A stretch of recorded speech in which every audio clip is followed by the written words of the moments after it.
Pernah nggak sih kamu melihat, sebuah organisasi raksasa, atau mungkin gerakan sosial, yang dulunya solid banget, terus pelan-pelan mereka mengubah prinsip inti mereka, sama sekali tanpa mereka sadari. Oh, itu sering banget terjadi. Kayak semacam amnesia kolektif gitu ya kan? Bener banget. Coba bayangkan ini ya, ibaratnya hari ini mereka berdiri tegak di jalanan buat memperjuangkan prinsip A. Mereka sangat vokal, sangat bersemangat. Terus berpuluh tahun kemudian berubah 180 derajat. Nah, iya. 10 atau 20 tahun kemudian, kamu lihat orang-orang yang sama mempraktikkan prinsip B yang justru berlawanan. Tapi anehnya, mereka masih bersikeras pakai seragam yang sama, meneriakkan slogan yang sama, dan mengklaim kalau mereka nggak pernah berubah.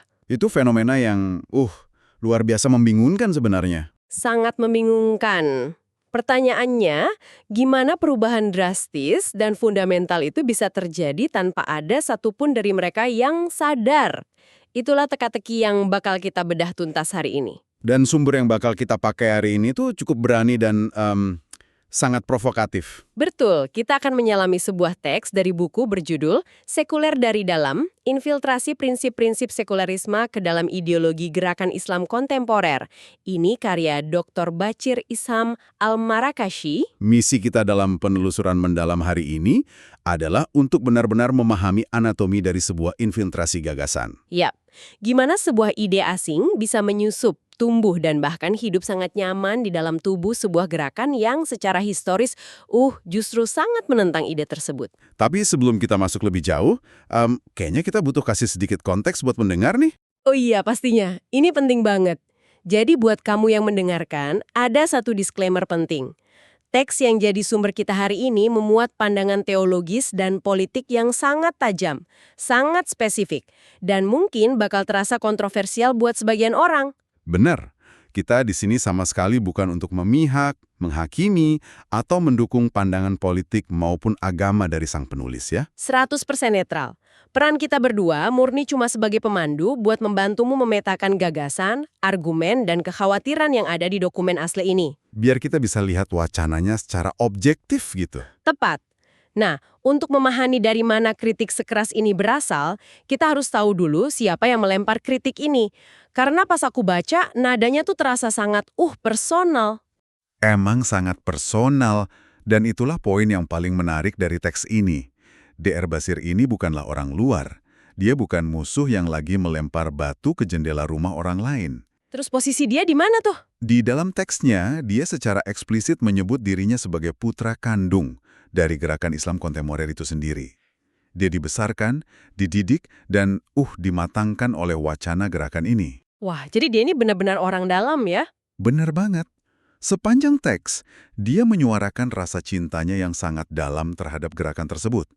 Dia punya harapan besar kalau gerakan ini bisa bawa kebangkitan buat masyarakat. Oke, ini ibarat sebuah family intervention ya, intervensi keluarga. Nah, analogi yang pas. Maksudku, sangat mudah kan untuk mengkritik musuh dari seberang jalan, tapi butuh keberanian luar biasa buat duduk di meja makan dan bilang ke anggota keluargamu sendiri, "Hei, ada yang salah nih sama cara kita berpikir selama ini."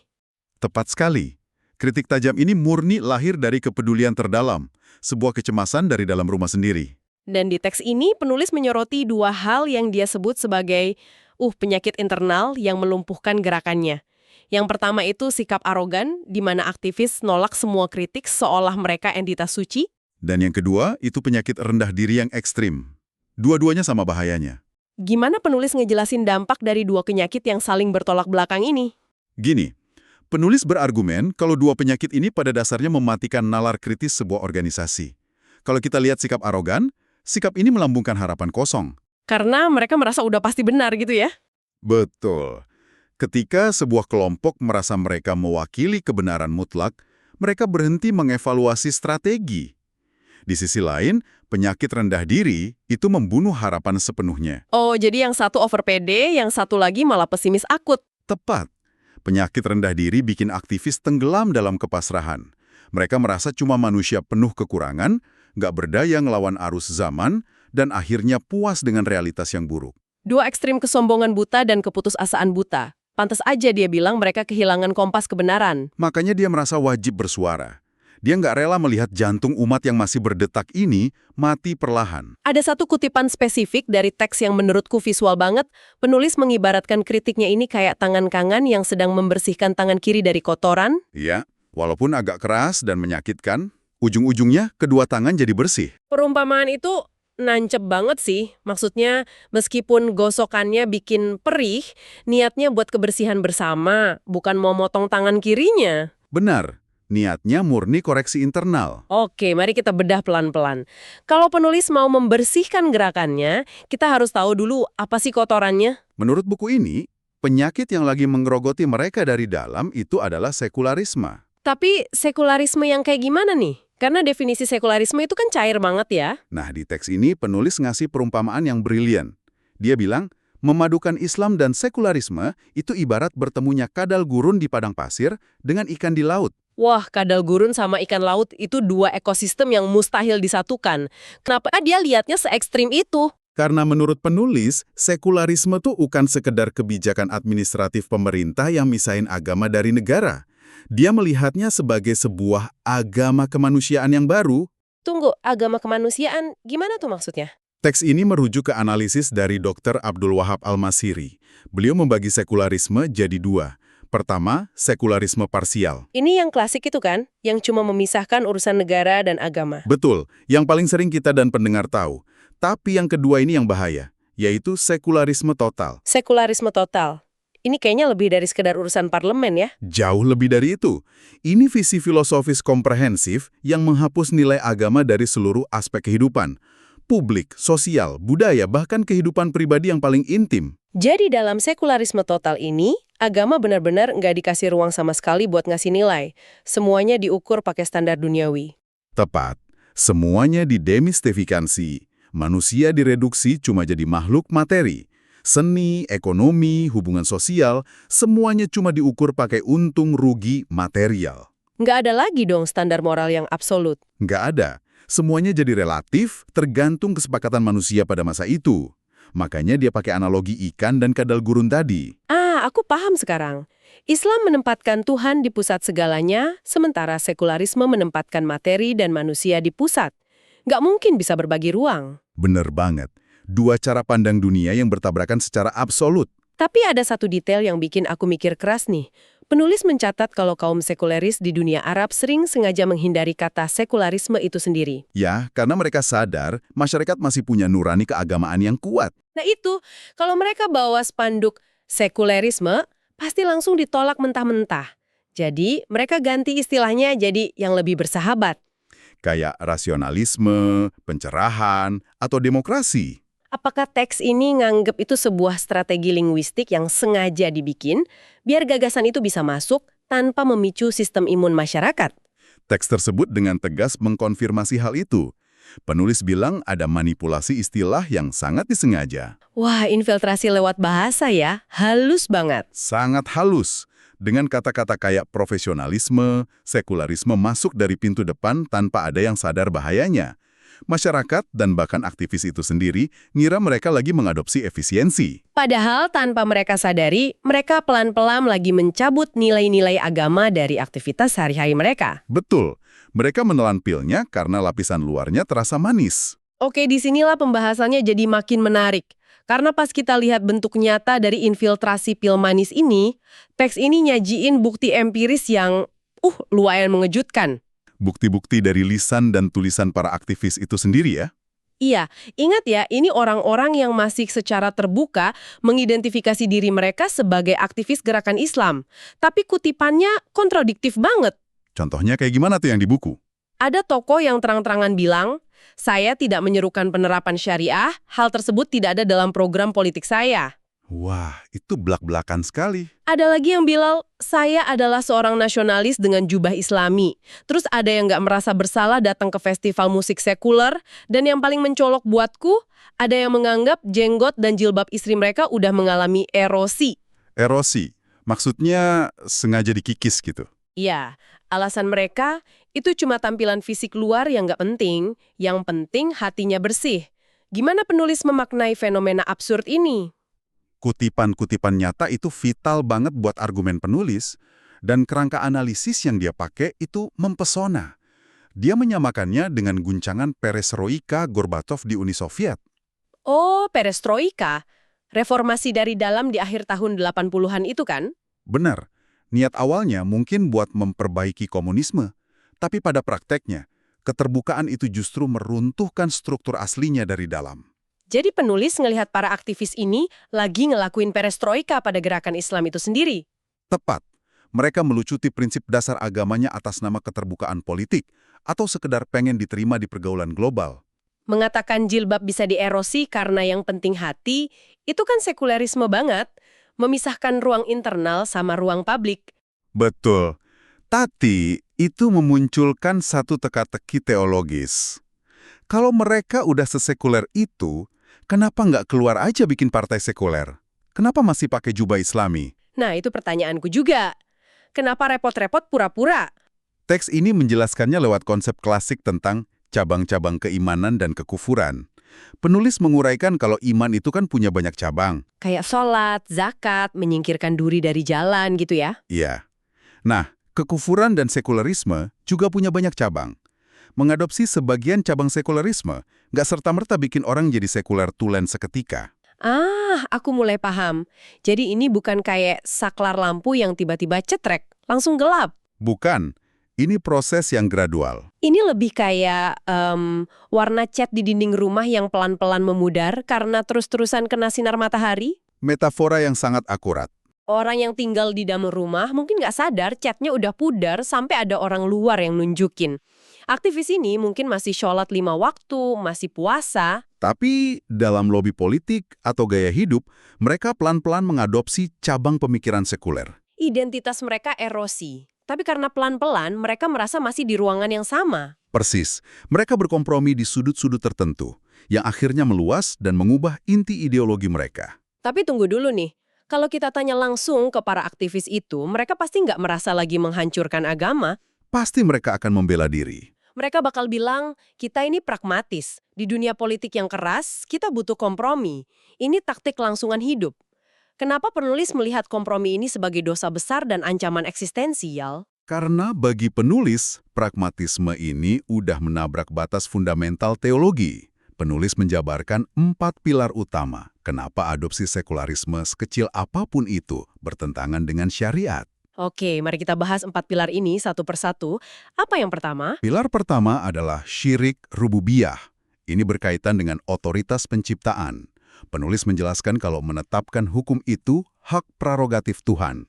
Jadi, ketika seseorang secara sadar menolak hukum Tuhan dan menggantinya pakai kesepakatan manusia yang dipisah dari agama, Maka dia sedang menyekutukan Tuhan dalam urusan otoritas pembuatan hukum. wow, jadi ini bukan sekedar urusan administratif ya?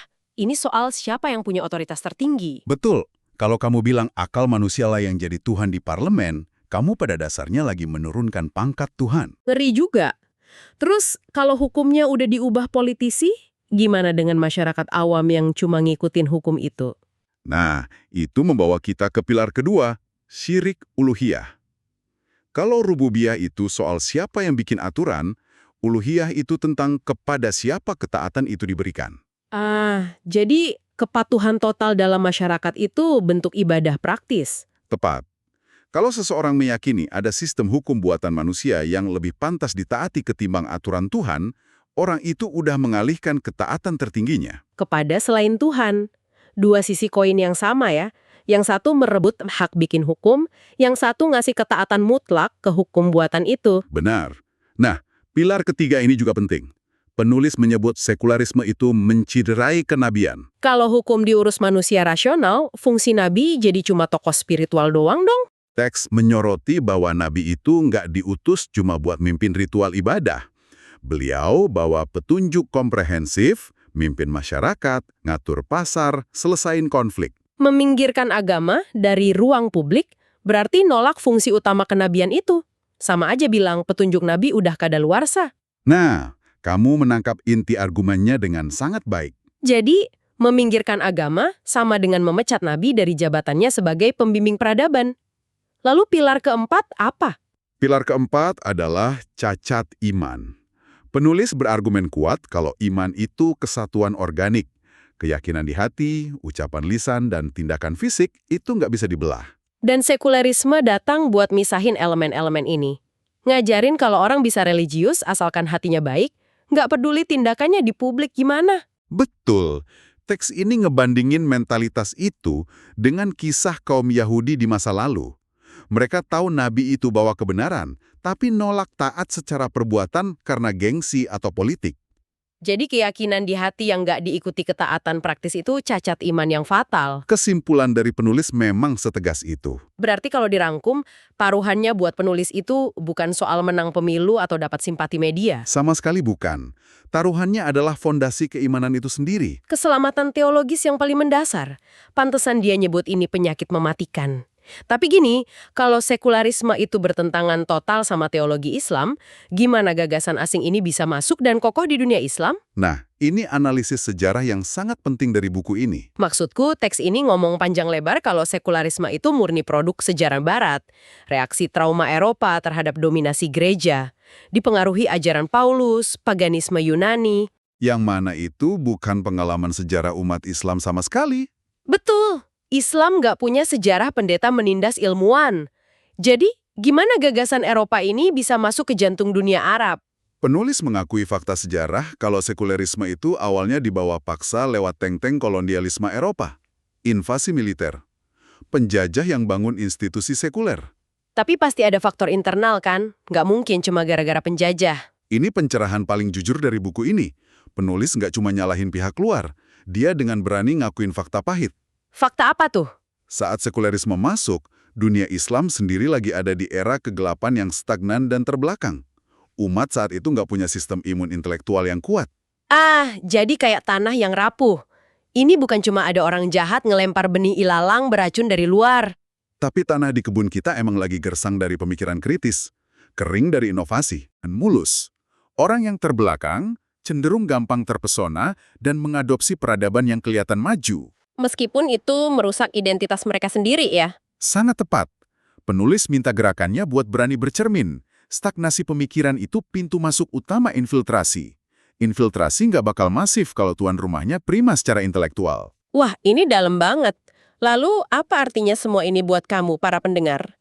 Di luar perdebatan agama yang spesifik ini, penelusuran kita hari ini nunjukin sebuah pola universal yang luar biasa. Pola tentang gimana pertarungan ideologi itu sangat kompleks dan halus. Mental dari sebuah kelompok, baik itu partai, organisasi, atau perusahaan, nggak selalu lewat revolusi besar di jalanan. Seringnya terjadi secara diam-diam, lewat kompromi-kompromi kecil. Lewat erosi identitas sedikit demi sedikit. Demi dapat pengakuan publik, melakukan perestroika diam-diam yang geser standar moral tanpa ganti nama gerakan. Terus, tiba-tiba kamu sadar, kamu lagi melayani tujuan yang dulunya kamu tentang habis-habisan. Teks ini nunjukin banget kalau infiltrasi berhasil karena masyarakat sasarannya lagi stagnan dan menolak berpikir kritis. Nah, itu memunculkan satu pertanyaan besar buat direnungkan. Ya, Di dunia modern yang sangat terkoneksi ini, apakah kemurnian ideologi itu bisa dipertahankan cuma dengan nutup pintu rapat-rapat dan nolak gagasan dari luar? Ataukah sistem imun masyarakat baru akan benar-benar kebal kalau mereka punya bekal ilmu yang cukup, berani berdialog, dan bergesekan kritis sama peradaban lain tanpa kehilangan jati diri? sebuah pertanyaan reflektif yang sangat provokatif buat dibawa pulang. Membangun tembok isolasi atau membangun imunitas, itu pilihannya.